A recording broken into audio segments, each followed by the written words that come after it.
My pen is ready and my paper is ready to take note on culture in humanitarian response. Now, humanitarian aid is one of the sustainable efforts managed enabling the existence of mankind, rescuing man from disastrous hazards. But has the culture been fairly sustained, and is humanitarian response acted on the basis of its root cause? We do have Charles Chibuya, Projects Director, Rotaract Club of Bweyogere, here to answer some of these questions for us. You're most welcome here, Charles. Thank you so much, Priscilla. How are you? I'm fine. Okay.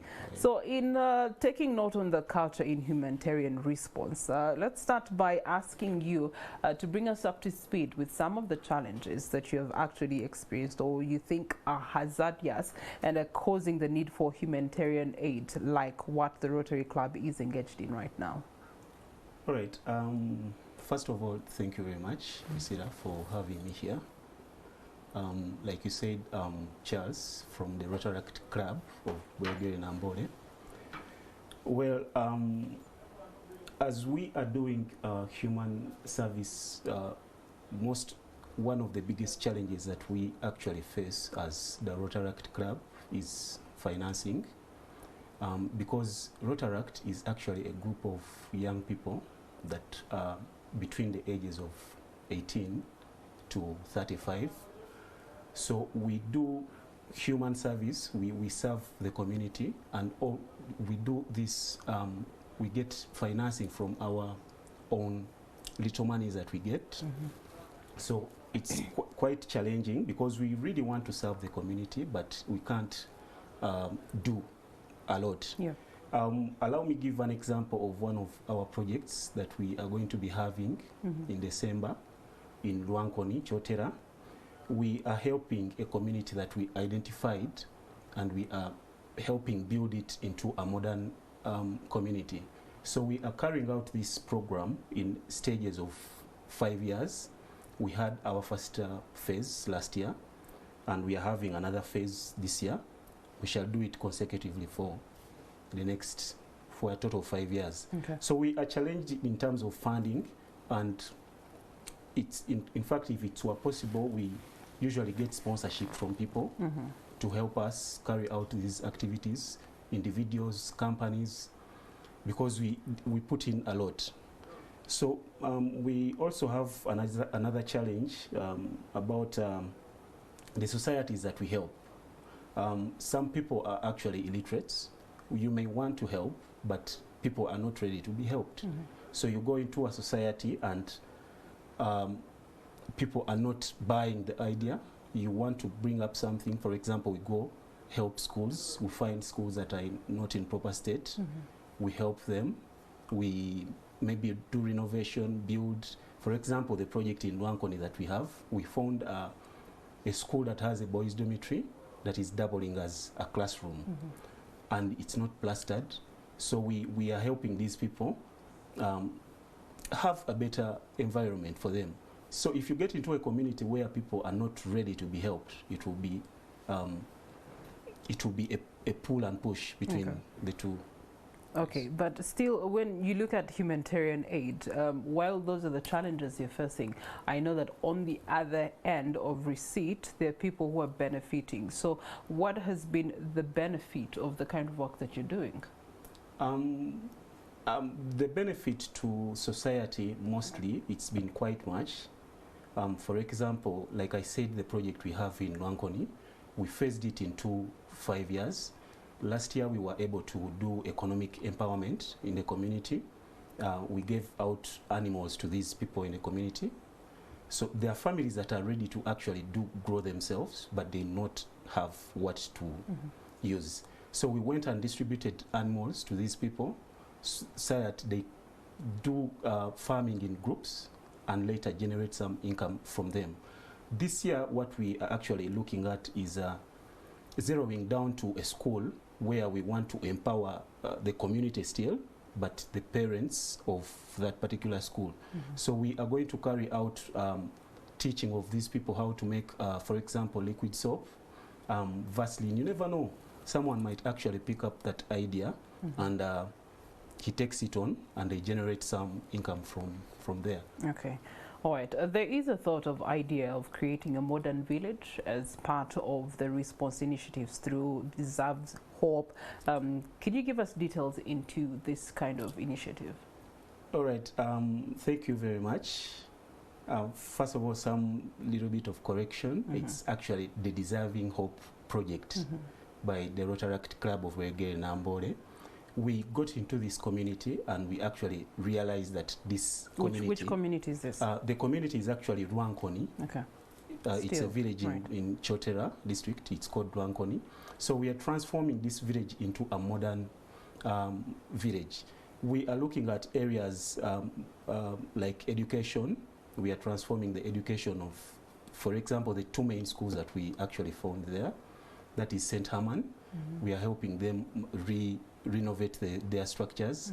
Like I said, we found a boys' dormitory, but they actually didn't have bathrooms where to bathe from. So we are helping them. We have actually started the construction. It's ongoing, but we lack some extra more funding, and we shall, since we have it in phases, we shall continue from there. We shall also carry out girl-child trainings. For example, we are teaching girls how to make sanitary pads, reusable ones, because when we went there last year for our needs assessment, we actually realized that it's one of the biggest challenges that girls have. And you know how you would feel when you're into that situation as a girl, but you really want to study. So getting back into the community still, we are empowering these people, like I said. We are teaching them how to make liquid soap, how to make Vaseline. Last year we actually gave them animals for them to grow themselves. We get to the health centers also. There's a health center 4 in Rwankoni still. We are going to be helping the mothers, giving them maternal equipment like the mama kits, mosquito nets, such that they have a lot of challenges as they're giving birth in these areas, in this situation. We have a vision of actually coming up with equipment if we get enough funding as a group, though we are still a group of young people. So we have a vision of getting the equipment where these people can actually be giving birth in that area properly. For example, we intend to have also dental machinery for the health center. They actually do not have it at the moment. Yes, so with doing that, we shall create a community now that is almost self-sustaining, and they actually do not need to move to, because the nearest city is actually Masaka. So we create a community so that they do not need to move away from their particular community to look for services elsewhere. Okay, all right. How effective is this humanitarian response here in Uganda? It's been quite effective. For example, as you can hear, Rotary, it's an organization. So we actually start nurturing people from starting right away from school. The high school students, we have what we call Interact in school. It's actually part of Rotary. So from Interact, the culture, the humanitarian culture is actually imparted into the students while they are still in school. So they are taught that you actually have to serve and give back to humanity. So from Interact, that's when they join Rotaract, where we are actually, which ranges from age group between 18 to maybe 35. So it's like a stage of, it's progressive. So from Interact to Rotaract and then to Rotary, the biggest group of the older people. So we believe that it's been quite effective. I'll give an example of, say, the Rotary Cancer Run. I'm very sure I should be knowing about this. Last year, it usually targets the cancer victims. Last year, Rotary had a target of 1 billion shillings, but they were actually able to raise 3.6 billion. So we believe that it's been quite effective. We have the... Last year, this year? Oh, yes, this year. This year. So we have the blood bank in Mengo. It was also set up by Rotary, and it's helping people. So as we also go into these communities to serve, we actually carry out blood donations, which is later taken into these bank Okay. to help the community. All right. I would like to hear your final words on culture and humanitarian response. Okay. Yeah. Humanitarian response, actually, it's been a culture that has been in existence for a while. For example, Rotary in particular, it started in 1905 in America, but it's a culture that has actually grown throughout the whole world. In Uganda, it started in 1957, and it's like I said, how we nurture the students from school to Rotaractors now who are starting to work. It's like a culture that is imparted into us.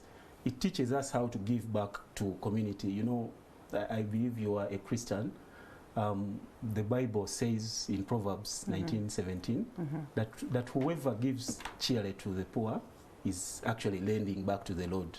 So we grow up with this culture as Rotaractors, and giving back is not a problem to us. But like I said, we just get a few challenges like the financing, as I talked about it. All right. Well, every good idea is in need of finances, but the point is how best can it be executed?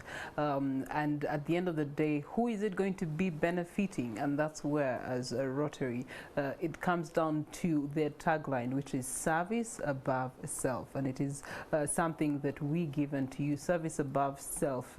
Giving to another person is you giving back to yourself, because ideally that other person is in one way or another your brother, your sister, your fellow Ugandan. So let's give back to our brothers and our sisters.